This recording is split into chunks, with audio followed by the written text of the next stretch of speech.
আসসালামু আলাইকুম রহমতুল্লাহি ওবরাকাতুহু।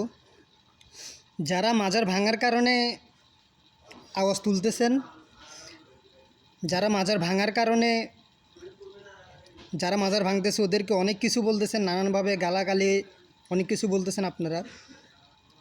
আপনাদের জন্য প্রথমে একটা ভিডিও ক্লিপ দেখাই, এরপরে আমার কথাটা শুরু করতেছি। এই দেখেন, ভালো করে খেয়াল করবেন, এটা কি মাজার নাকি?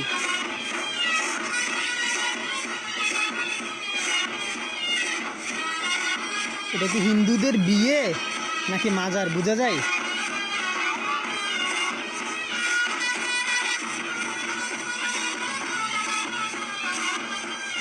ওই যে দেখেন, ওই মাজার দেখা যাইতেছে।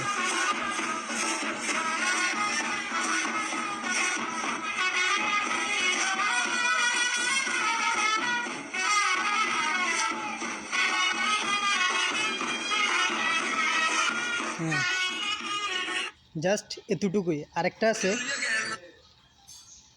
আপনাদের কি রিজবি না কে যদি দুলবাদ্য না বাজে ওই বিবাহটা হালাল না, প্রমাণ না করতে পারলে বাংলাদেশের বাত আমার জন্য হারাম। এবার আসেন পয়েন্টে। ভিডিও ক্লিপটা তো দেখলেন, এটা কি হিন্দুদের কোনো বিয়ের অনুষ্ঠান নাকি মুসলমানদের?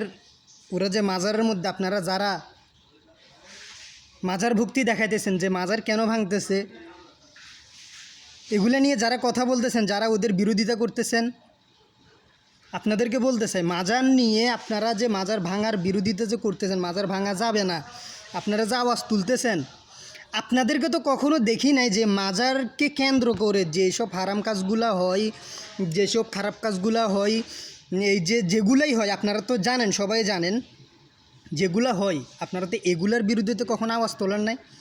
যে মাজারকে কেন্দ্র করে কেন এগুলো হইতেছে, এটার বিরুদ্ধে তো কখনো আওয়াজ তোলেন নাই। আজকে মাজার ভাঙতেছে, আপনারা মাজার ভাঙবে কেন এটার জন্য আওয়াজ তুলতেছেন। মাজার ভাঙা যাবে না, মাজার ভাঙা যাবে না, এই আওয়াজটা শুধুমাত্র তারাই তুলতেছেন যারা মাজারকে কেন্দ্র করে ব্যবসা করছিল, তাদের পেট চলছিল। এখন মাজার ভাঙার কারণে ওদের পেট বন্ধ হয়ে গেছে, ওরা আর মাজারকে নামে ব্যবসা করে ওরা আর পেট চালাইতে পারবে না। শুধুমাত্র তারাই এটার বিরোধিতা করতেছে। অন্যথায় একজন মুসলমান, হ্যাঁ আমি সব মাজারের বিরোধিতা করতেছি না, সব মাজার এক না, কিন্তু বাংলাদেশের 99.9% মাজারেই, এমনকি ধরতে গেলে আমি যদি বলি 100% মাজারেই এগুলা হয়, এসব ভণ্ডামি, এসব শিরিকি কাজ কারবার, মাজারে গিয়ে সেজদা করা, মাজারে গিয়ে গান বাজনা করা, মাজারে গিয়ে মদ খাওয়া, জুয়া খেলা, নারী পুরুষ অবাধ মেলামেশা, এমনকি জেনা পর্যন্ত হয় মাজারের মধ্যে। আপনার প্রমাণ লাগবে? আপনার প্রমাণ লাগবে মাজারে জেনা হয় যে আপনি আমার সাথে চলিয়েন, আমি দেশে আসলে আমার কন্ট্যাক্ট নাম্বার দিব, যার লাগে আমাকে নক করবেন। আমি দেশে আসলে আপনাকে নিয়ে আমি ফটিকছড়ি মাঝবান্ডার দরবার শরীফে যাব, আপনাদের দরবার শরীফ আর কি, আমি নিয়ে যাব, আমি রিয়াত নিয়ে যাব। আপনাদের যদি প্রমাণ লাগে আপনারা আমারে বলিয়েন। অবাধ মিলামিশা হয় নারী পুরুষ, ওইখানে জেনা হয়, আপনার মদ খায়, জুয়া খেলে, তাস খেলে, তারপরে সেজদা করে, তারপরে যাই আপনার ওইটাকে তাওয়াফ করে, ঢোল বাজায়, গান করে। তাহলে বলেন এগুলা কি ইসলামের সাথে সম্পৃক্ত? এগুলা কি ইসলামের সাথে যায়? ইসলামকে আপনাকে এটা শিখাইছে ইসলাম?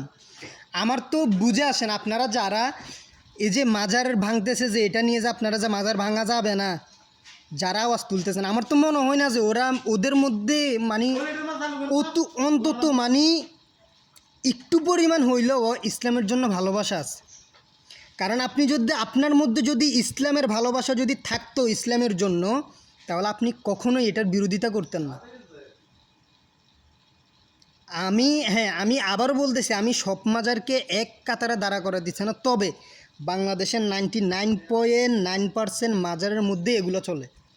মাজারকে কেন্দ্র করে যেগুলো চলতেছে, যে হারামগুলো চলতেছে, যে শিরক গুনাহগুলো চলতেছে, এগুলোর সাথে কি ইসলামের কোনো মিল আছে? ইসলাম কি এগুলোর কখনো অনুমতি দিচ্ছে বলেন? যেই কাজগুলোকে ইসলাম হারাম করলো ওই কাজগুলা গিয়ে মানুষে মাজারের মধ্যে করতেছে, মাজার পূজা করতেছে। আপনারা আবার বলেন যে আমরা মাজার পূজা করি না, তো কী করতেছেন? ভিডিওতে এটা জাস্ট আমি একটা মাজারের ভিডিওটা দেখাইলাম, একটা মাজারের, বাংলাদেশের সমস্ত মাজার 100% মাজার এগুলো চলে। এখন আপনারা বলছেন যে আপনারা মাজার পূজা করতেছেন, আপনারা মাজার জিয়ারত করেন। আমি নিজে বলতেছি, আমি নিজে সাক্ষী, সবাই তো জানে মাজারের মধ্যে সেজদা দেওয়া হয়। আল্লাহ তাআলা বলছেন যে এই কপালটা শুধু আমার কাছে নত করবা, কোনো ভিন্ন কারো কাছে এটা নত করা যাবে না। আপনারা মাজারে গিয়ে সেজদা করতেছেন। আবার সুন্নিয়তের ওই দিন একজন হুজুরকে দেখলাম সুন্নিয়তের, ওনারা বলতেছে না মাজারে সেজদা করা জায়েজ নাই, না জায়েজ, সেটা শিরিক গুনাহ, এটা আমরা নিষেধ করতেছি। আপনারা নিষেধ মন থেকে করতেছেন না, তা আপনারা নিষেধ মন থেকে করতেছেন না, কারণ আপনারা যদি নিষেধ মন থেকে করেন তাহলে ওরা এগুলো করার সাহস পায় কীভাবে? মসজিদে কখনো দেখছেন মানুষ গিয়ে গান বাজনা করে ঢোল তবলা নিয়ে? কেন করতে পারে না? কোনো মানুষ গিয়ে মসজিদের মধ্যে মদ খাইতে পারবে? নারী পুরুষ গিয়ে মসজিদের মধ্যে একসাথে বসে আড্ডা দিতে পারবে? একসাথে গিয়ে করতে পারবে? পারবে না, কারণ মসজিদের নিয়ম শৃঙ্খলা ওরকম, মসজিদের কমিটি ওরকম, মসজিদটাকে ওইভাবে পর্যবেক্ষণ করা হয়, ওগুলা করতে পারবে না কোনো দিনও। কিন্তু মাজারে গিয়ে কেন করা হইতেছে? মাজারে গিয়ে কেন করতেছে? মাজারে গিয়ে কেন বাবাকে সেজদা দিতেছে? মাজারে গিয়ে কেন আপনার নারী পুরুষ অবাধ মিলামেশা করতেছে, মদ খাইতেছে, জুয়া খেলতেছে, তাস খেলতেছে? কেন করতেছে? আপনারা বলতেছেন যে আপনারা সুন্নিয়তের যারা ওলামা একরাম আছেন কিংবা যারা এমনি সাধারণ মানুষে আছেন, ওরা বলতেছেন আপনারা এগুলার পারমিশন দিচ্ছেন না। আপনারা পারমিশন দিচ্ছেন না, কিন্তু আপনারা তো নিষেধও করতেছেন না। আর আপনারা নিষেধ করতেছেন না কেন জানেন? আপনারা নিষেধ করতেছেন না এই কারণে, কারণ আপনারা নিষেধ করলে আপনাদের ধান্দা বন্ধ হয়ে যাবে, আপনাদের পেট চলবে না, আপনাদের ঘরে আর বিরিয়ানির প্যাকেট আসবে না, আপনাদের ঘরে ওই গরু বেচার টাকা আসবে না, আপনাদের ঘরে গরু আসবে না, আপনাদের ঘরে মহিষ আসবে না। এই কারণে গিয়ে আপনারা নিষেধ করতেছেন না। আপনারা বলতেছেন যে আমরা তো বলতেছি না, আমরা তো এগুলার করার জন্য অনুমতি দিচ্ছেন না। আপনারা অনুমতি দিচ্ছেনও না, এদিকে আবার নিষেধও করতেছেন না। আমার শুধু প্রশ্ন এই জায়গায়, মসজিদের মধ্যে কেন গিয়ে মানুষ এগুলো করতে পারে না? মসজিদের মধ্যে কেন মানুষ এগুলো করতে পারে না? কারণ মসজিদের কমিটি অতটুকু শক্ত। আপনারা যদি সত্যিকারের যদি ধর্মকে যদি ভালোবেসে থাকেন, আপনারা যদি ইসলামকে যদি ভালোবেসে থাকেন, আপনারা যদি আল্লাহর উপর যদি ভরসা যদি করে থাকেন, আপনারা যদি মন থেকে বলেন যে মাজার যেগুলো হইতেছে ওগুলো আমরা সাপোর্ট করি না, আমরা ওগুলো কখনোই সাপোর্ট করব না, তাহলে মাজারটাকে ওইভাবে কঠিনভাবে পর্যবেক্ষণ করেন। মসজিদের মধ্যে যেভাবে কমিটি গঠন করা হয়, মাজারের মধ্যে ওইভাবে একটা কমিটি গঠন করেন যে এই মাজারে আজকে থেকে সেজদা দেওয়া যাবে না, ছেলে মেয়ে একসাথে আসতে পারবে না, সুতা বাঁধা যাবে না, এখানে মদ খাইতে পারবে না, উরুস হবে না।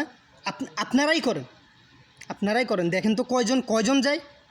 আপনাদের ধান্দা বন্ধ হয়ে যাবে, আপনাদের পেট বন্ধ হয়ে যাবে। আমি চ্যালেঞ্জ করতেছি, এভাবে একটা কমিটি গঠন করেন তো শক্তভাবে, ওইখানে শক্তভাবে একজন দারোয়ান বসান তো, যে ধর্মপ্রেমিক ইসলামপ্রেমিক একজন দারোয়ান বসান, যে কিনা বলবে যে এখানে কোনো মোমবাতি জ্বালানো যাবে না, এখানে কোনো সুতা বাঁধা যাবে না। হ্যাঁ, আপনারা ওইভাবে একটা কমিটি করেন, ওইভাবে একটা দারোয়ান রাখেন, দেখেন তো কে পারে। আপনারা করবেন না, আপনারা করার জন্য বলতেছেনও না, আপনারা আবার নিষেধও করতেছেন না। তাহলে এটা কেন করতেছেন? ওই যে আপনারা যদি নিষেধ করেন আজকে মাজারে গিয়ে এগুলো করা যাবে না, সেজদা দেওয়া যাবে না, মাজারে গিয়ে চুন লেফা যাবে না, তারপর সুতা বাঁধা যাবে না, নারী পুরুষ একসাথে ঢুকতে পারবে না, এক জায়গায় বসে গল্প করতে পারবে না, আপনারা যদি এগুলো কঠিনভাবে আপনারা যদি এগুলো যদি মোকাবেলা করেন কঠিনভাবে, তাহলে দেখবেন যে কালকে থেকে মাজারে মানুষ খুঁজেই পাওয়া যাবে না। আমি বলতেছি কালকে থেকে আপনি এটা করে দেখেন, মাজারে মানুষ খুঁজেই পাওয়া যাবে না। এই যে যারা আপনার পরিষ্কার পরিচ্ছন্নতা থাকে একটা ইমানের অঙ্গ, আমি হাদিসটা আরবি ভুলে গেছি, পরিষ্কার পরিচ্ছন্নতা হইতেছে যে ইমানের অঙ্গ, কিন্তু ওইখানে চুলের মধ্যে জট, কাপড় না, ঠিক আপনারা সবাই জানেন। এখন যারা মাজার ভাঙা নিয়ে আওয়াজ তুলতেছেন, আপনারা নিজেরাই ভেবে দেখেন যে এটা কি ঠিক হইতেছে? আমার মতে ওইসব মাজারকে ভেঙে গুড়িয়ে দেওয়া দরকার, ওইসব মাজারের মধ্যে আগুন দেওয়া দরকার। যেসব মাজারের নাম দিয়ে ধর্ম ব্যবসা করে, ইসলামকে ধ্বংস করতেছে, মানুষকে শিরিকের দিকে নিয়ে যাইতেছে, ওইখানে গিয়ে জানা হইতেছে, ওইখানের মধ্যে আপনার মদ খাইতেছে, গাঁজা খাইতেছে, জুয়া খেলতেছে, ওইসব মাজারকে শুধু ভাঙা না, ভেঙে ওইখানে আগুন দিয়ে পুড়িয়ে দেওয়া দরকার, যাতে একেবারে গোড়া থেকে শিরিক নিশ্চিহ্ন হয়ে যায়।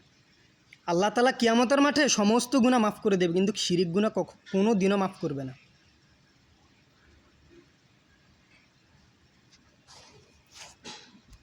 ধন্যবাদ সবাইকে, ভালো থাকবেন। কথাগুলো ভালো লেগে থাকলে আমার পেজটা ফলো দিয়ে পাশে থাকবেন।